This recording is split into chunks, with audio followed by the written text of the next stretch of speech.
Varicose veins కి సరైన చికిత్స కోసం సంప్రదించండి ఎవిస్ హాస్పిటల్. నమస్తే రమ్మగారు. నమస్తే జయ. దెయ్యాల దిబ్బ వజ్రాల హారం లాస్టే చివరి భాగంలోకి వచ్చాం. యాక్చువల్గా ఇది చిన్న భాగమే జయ. మన ఈ పుస్తకాల గురించి చెప్పుకోవాల్సిన విషయాలు చాలా ఉన్నాయి. అడపా చిరంజీవి గారు, ఆయన చాలా మెచ్చుకోవాలి. పాపం ఒక్క కథ కోసం అడిగితే ఆయన 10 కథలు చెప్పండి అమ్మా అన్నారు ధారాళంగా. చాలా బాగున్నాయి కూడా. బాగున్నాయి. క్లాసిక్ బుక్స్ వాళ్ళు ప్రింట్ చేశారు జయ. ఇవి 2 పుస్తకాలుగా చేశారు. మొత్తం 10 కథలు. 10 కథల్ని 2 పుస్తకాలు చేశారు. మనం ఆన్లైన్లో దొరుకుతాయి, ఫ్లిప్కార్ట్లో బుక్ చేసుకోవచ్చు. నేను గబగబా చెప్పేస్తా కదా, మీరు నిదానంగా తాపిగా చక్కగా సరదాగా చదువుకోవచ్చు. పిల్లలకి చెప్పడానికి కూడా బాగుంటాయి. అంటే మరి 3-4 ఏళ్ల పిల్లలకి చెప్పద్దు. ఈ మన జానపద కథలు వినడానికి ఇష్టపడే పిల్లలు ఉంటారు, సోషియో ఫ్యాంటసీస్ కొంతమందికి నచ్చుతాయి కదా, వాళ్ళకి చెప్పడానికి బాగుంటుంది.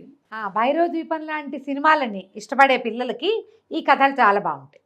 మీకు కూడా ఒకవేళ జానపద కథలు ఇష్టమైతే చాలా బాగుంటాయి. చక్కగా ఇంట్లో ఉంచుకోవాల్సినవి ఈ 2 పుస్తకాలు. అంటే ఇంకా ఎవరైనా రైటర్లు కనుక ముందుకొచ్చి అమ్మ మా కథలు కూడా చెప్పండి అంటే వాళ్ళకు కూడా చెప్తాం. వాళ్ళ పేరు వాళ్ళ పుస్తకాలు ఎక్కడ దొరుకుతాయి అవి కూడా చెప్పచ్చు. అవకాశం దొరికితే చెప్తాను జయ. అట్లా అవును, మనకు పుస్తకాలు కావాలి. ఎలాగో కొంచెం కొత్త కథలు అందించాలి, కొత్త కథలు అందించాలి. కొంచెం ఈజీగా జనాలకి ఈ పుస్తకాలు ఉన్నాయి, ఇవి సరదాగా కొనుక్కొని చదువుకోవచ్చు. పిల్లలు చదివే పిల్లలు ఉంటే కనుక కథలు చెప్పడానికి, పిల్లలకి కథలు చెప్పే ఏజ్ పిల్లలు జయ 11 ఏళ్ళు 9 ఏళ్ళ నుంచి 15 ఏళ్ళ దాకా మన కథలు వింటారు జయ పిల్లలు. 9 to 15 డెఫినెట్గా మనం చదివి చెప్పచ్చు. చదువుతూ వెళ్తే పిల్లలు వినే పిల్లలు కూడా ఉంటారు. మీకు ఒకే ఒక ప్లస్ పాయింట్ ఏంటంటే పిల్లలతో మీరు గడిపే క్వాలిటీ టైము. పిల్లలు పడుకునేటప్పుడు ప్రశాంతంగా తల్లులో తండ్రిలో పక్క నుండి ఒక 2 మంచి మాట్లాడుతూ కంఫర్ట్ చేస్తూ వాళ్ళని చెప్పటం వల్ల మీ బాండ్ పెరుగుతుంది. మొదటిది. రెండోది, మీరు వాయిస్తో చదవటమో చెప్పటమో పిల్లలకి కనుక అలవాటైతే చాలా వయసు వచ్చినా వాళ్ళు మీ మాట వింటారు. కథలు చెప్తేనే వింటారా అని అనుకోకండి, చాలా మాటలు మనం వినిపించగలుగుతాం. ఇది నా స్వానుభవం కూడా. ఏదో ఒక దశలో పిల్లలు ఏదైనా ఇబ్బందిలో ఉన్నా, స్ట్రెస్లో ఉన్నా, డిప్రెషన్లో ఉన్నా మామూలుగా చూసుకునే తల్లులతో పాటుగా ఈ కథలు చెప్పే తల్లుల మాట ఎక్కువ పనిచేస్తుంది. మీరు ఆలోచించుకోండి, ఉపయోగించుకోండి దీన్ని. ఇదొక ఐడియా. తప్పకుండా మన పిల్లలు మనతో చక్కగా బాగా ఉండడానికి, ఎక్కువ కాలం మన మధ్య బాండ్ ఉండడానికి, బాండ్ మరింత స్ట్రాంగ్గా ఉండటానికి ఈ స్టోరీ టెల్లింగ్ బాగా ఉపయోగపడుతుంది. కావాల్సింది అదే కదా, అదే కదా కావాలి ఇప్పుడు ఈ కాలంలో. కాలానికి మరీ అవసరం. మనకు ఉన్నది ఒకడే శిశువు, ఒక్క పిల్లవాడే, ఒక్క పిల్లే. అప్పుడు కూడా ఇప్పుడు నేను కథలు చెప్పడం వల్ల నాతో ఎంతమందికి బాండ్ ఉందమ్మా. ఎంతమంది బయట కనిపిస్తే అమ్మమ్మ చిన్న పిల్లలు కూడా పరిగెత్తుకుంటూ వచ్చేస్తారు. నేను అది విన్నాను, ఇది విన్నాను, ఆ కథ విన్నా, ఈ కథ విన్నా. నా వాయిస్కే అలవాటు పడి. ఇదే తల్లి అయితే ఇంకా ఎంత క్లోజ్నెస్ డెవలప్ అవుతుంది. ఇలా ఆలోచించండి. ఇలా కూడా మీరు ఆలోచించవచ్చు. కథలోకి వద్దాం. శశికాంతుడు, దేవముఖుడు, కాంచనమాల, నాగమల్లి, భూషయ్య 5గురిని ఆటవికులు వదిలేస్తే వీళ్ళ హారం పుచ్చుకొని వచ్చేస్తున్నారు. ఎలా జరిగింది, ఏం జరిగింది, మమ్మల్ని ఎవరు పట్టుకున్నారు, ఇవన్నీ ఒకళ్ళ కథలు ఒకళ్ళకి చెప్పుకున్నారు. భూషయ్య దగ్గర దారి మీకు దూరపు దారి చెప్పాడు. మేము దగ్గర దారిని వచ్చాము. అక్కడేమో వీళ్ళు ఆటవికులు ఎదురుపడ్డారు. ఇట్లా ఫైట్ చేసామంటే అమ్మో ఆ రాణి యువరాణి గారికి కత్తి యుద్ధాలు వచ్చా, అదే ఇదని సరదాగా కబుర్లు చెప్పుకుంటున్నారు. ఇంకేముంది, ఆభరణం దొరికేసింది, ఇంక వెళ్ళిపోవటమే సొంత రాజ్యానికి. శశికాంతుడు అదే ఆలోచిస్తున్నాడు. అయితే ఇలా ముందుకు వెళ్ళేసరికల్లా ఏమైంది, ఒక్క ఉదుటన వాడెవడో ఒక బలాఢ్యుడైన వాడు వీళ్ళ మీదకి లంఘించాడు. హారం అక్కడ పెట్టి కదలండి అంటాడు. తీరా వాడెవడో చూస్తే ఎవడు, ప్రచండు, ఆ దొంగల నాయకుడు. ఈ ఆటవికులు మా మీద పడి హారాన్ని లాగేసుకున్నారు. అది మేము మొదట పట్టుకెళ్ళిపోయింది. మేము సైనికులను 100 మందిని కొట్టి తీసుకుపోయాం. మమ్మల్ని కొట్టి ఆటవికులు తీసుకుపోయారు. మా వాళ్ళంతా తలా పక్కకి అయిపోయారు. మీరు లోపలికి వెళ్ళటం చూసాం. ఒకవేళ మీరు సాధిస్తే మిమ్మల్ని సాధించి నేను హారాన్ని పట్టుకెళ్దామని ఇక్కడ ఆగాను. నాతో యుద్ధం చేసి హారం తీసుకోమన్నాడు. సరే, ఏమిటి పందెం ఏంటంటే అలాగే ఎవడోడిపోతే వాడు వెళ్ళిపోతాడు. గెలిచిన వాడిదే హారం. గెలిచిన 1 to 1 ప్రచండు సిద్ధపడ్డాడు. అయితే ప్రచండు ఏమనుకున్నాడంటే సాదాసీదాగా ఉన్నటువంటి యువకుడు వీడి దగ్గర ఖడ్గచాలని విద్యలు అవి ఏదో ప్రచండంగా ఉంటాయని ఇతను అనుకోలేదు. వీడు పైగా దేశదిమ్మరిగా వేరే దేశం నుంచి వచ్చినవాడు. రాజకన్య యువకుడు అయితే కాదు వాడు. అంటే ఏదో చిన్న క్షత్రియ రక్తం ఎక్కడైనా ఉందేమో కానీ మనకి కథలో కూడా అబ్బాయి క్షత్రియుడని అదని మనకి చెప్పలా. కానీ వాళ్ళ నాన్న ఉద్యోగస్తుడు ఆ నగరంలో.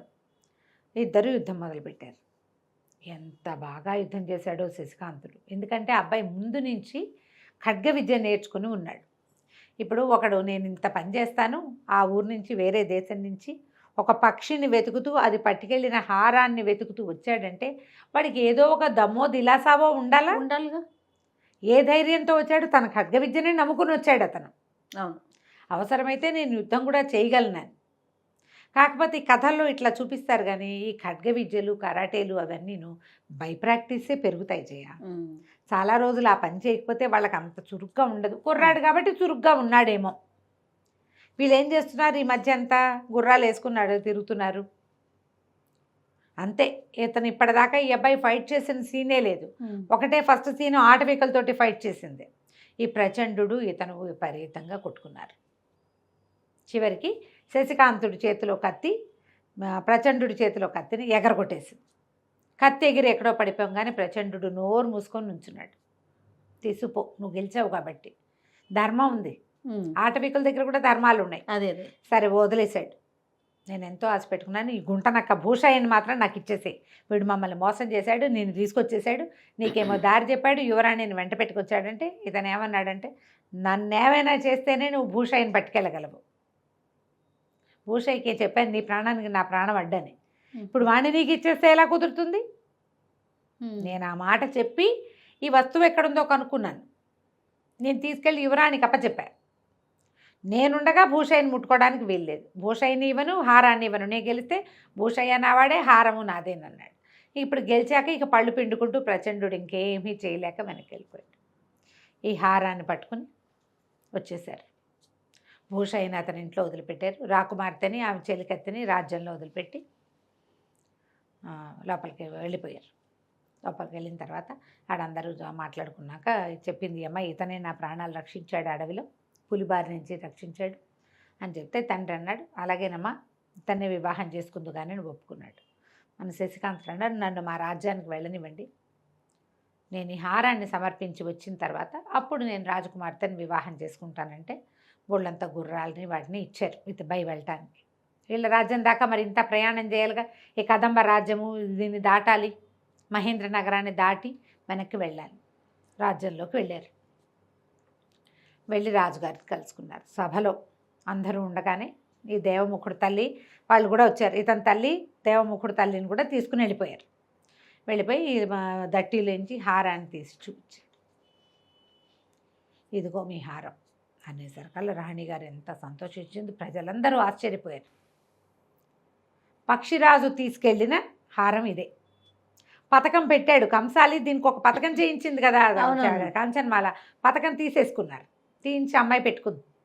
ఒట్టి హారాన్నే పట్టుకొచ్చాడు. వీళ్ళ దగ్గర ఉంది కదా పథకం ఒకటి, దాని మీద శంఖముద్ర ఉందని చెప్పారు. పెసరకల్లా ఆశ్చర్యపోయారు రాజుగారు. మహత్తరమైన శక్తిని సాధించావు, దీన్ని ఎట్లా తీసుకొచ్చావు, ఎట్లా తీసుకురాగలిగావు, ఆ పక్షి నీకు ఎట్లా దొరికిందంటే పక్షితోటి సాక్ష్యం చెప్తాను మహారాజా, చెప్పిస్తానన్నాడు. అని చెప్పి ఏం చేశాడు, కళ్ళు మూసుకొని దేవముఖుడి మీద కొరిగిపోయాడు. ప్రజలంతా అటు ఇటు పైకి చూస్తున్నారు. ఇతను ఒరిగిపోయిన సంగతి ఎవరు గమనించలే. దేవముఖుడు ఇట్లా నడుం చుట్టా చేసి శవాన్ని ఆపుకున్నాడు. డెడ్ బాడీ, ప్రాణం లేదు కదా. వీళ్ళు ముందుగానే ఒక చనిపోయిన పక్షిని తెచ్చి బయట ఏర్పాటు చేసుకుని వచ్చారు లోపలికి. ఓహో. ఈ వెంటనే ఈ బాడీ శశికాంతుడి ఆత్మ వెళ్ళి ఆ చనిపోయిన పక్షిలో దూరింది. పక్షి లోపలికి ఎగురుకుంటూ వచ్చింది. పెద్ద గద్ద, చాలా కొంచెం పెద్ద సైజుది. వచ్చి లోపలికి వచ్చి జయము మహారాజా అని చెప్పి, నేనే ఈ వస్తువుని రాణిగారు స్నానం చేసినప్పుడు చెరువు గట్టు మీద కొలను గట్టు మీద పెట్టిన దాన్ని నేను తీసుకెళ్ళాను. నా ముక్కును ఖర్చుకొని వెళ్తుంటే ఆ శశికాంతుడి ఇంట్లో ఆ పథకం పడిపోయింది, శశికాంతుడు నిర్దోషి అని చెప్పింది. చేలంతా ఆశ్చర్యపోయారు. పక్షి రివ్వుమని బయటికి వెళ్ళిపోయింది. అది బయటికి వెళ్ళిపోగానే శశికాంతుడు లేచేశాడు. ఎవ్వరికీ తెలియలే. ఇప్పుడు జనమంతా ఒక విషయం మీద నిమగ్నులై ఉన్నారనుకో, ఒక దాని మీద, మిగిలిన దాన్ని చూడరు కదా, చూసుకోరు. ఈ చూసుకోని క్రమంలో పక్షి వచ్చింది, సాక్ష్యం చెప్పేసింది. రాజుగారు ఎంతో ఆనందించాడు. బోలెడన్ని బహుమతులు ఇచ్చాడు శశికాంతుడికి. ఇతనికి సహాయం చేసినందుకు దేవముఖుడికి కూడా బోళ్ళు బహుమతులు ఇచ్చి పంపించాడు. సరే, ఇతను ఏం చేశాడంటే ఈ కదంబ రాజకుమార్తె కాంచనమాలను వివాహం చేసుకోబోతున్నాను నేనని వీళ్ళకి ఇప్పుడు ఈయన ఉద్యోగం ఇస్తానన్నాడు. సర్వసైన్యాధ్యక్షుడికి అసిస్టెంట్గాను అట్లా ఉద్యోగం ఇస్తే ఉద్యోగం అక్కర్లేదని వెళ్ళిపోయాడు. కదంబ రాజ్యానికి రాజు అయ్యాడు. ఓకే. తర్వాత ఈ అమ్మాయి కాంచనమాల చెలికత్తెని నాగమల్లిని పెళ్లి చేసుకున్నాడు దేవముఖుడు. తల్లుడిద్దరూ సంతోషంగా రాజమహల్లోనే ఉండేవాళ్ళు. ఒకనాడు ఏమైందట, ఓ రోజు రాత్రి ఈయన వచ్చి ఒక పులి అక్కడ నిలబడి ఉంది. పులిని పలకరిస్తున్నాడు దేవముఖుడు, మిత్రమా ఏం చేస్తున్నావు అని. అంటే అతను ఏమనుకున్నాడు, ఆ పులి వేషంలో ఉన్నాడు అనుకున్నాడు. పులి శరీరం మార్చుకుంటాడు కదా. దూరం నుంచి మాటలు వినపడుతున్నాయి. శశికాంతుడు కాంచనమాల మాట్లాడుకుంటూ హడిలిపోయాడు, ఇది నిజం పులే. పరిగెత్తుకుంటూ వెళ్ళాడు. నువ్వు పుల్లాగా ఉన్నావేమో అనుకున్నాను అంటే, కాదు అదేదో లేడిని ఆరగించి బద్ధకంగా కూర్చుంది, నువ్వు దాన్ని బలకరించావు అని అందరూ నవ్వుకున్నారు. సంతోషంగా జీవితాన్ని గడిపారు. కథ కంచికి మనం ఇంటికి అయిపోయింది సిరీస్. బాగుందండి, మంచి చాలా చాలా ఇంట్రెస్టింగ్గా ఉంది కదా. అవును. మలుపులు బాగున్నాయి, మంచి కథలు. ఇంకో కథలు చెప్పుకుందాం మళ్ళీ. ఎస్. థ్యాంక్ యూ రమ్మగారు. నమస్తే. నమస్తే చే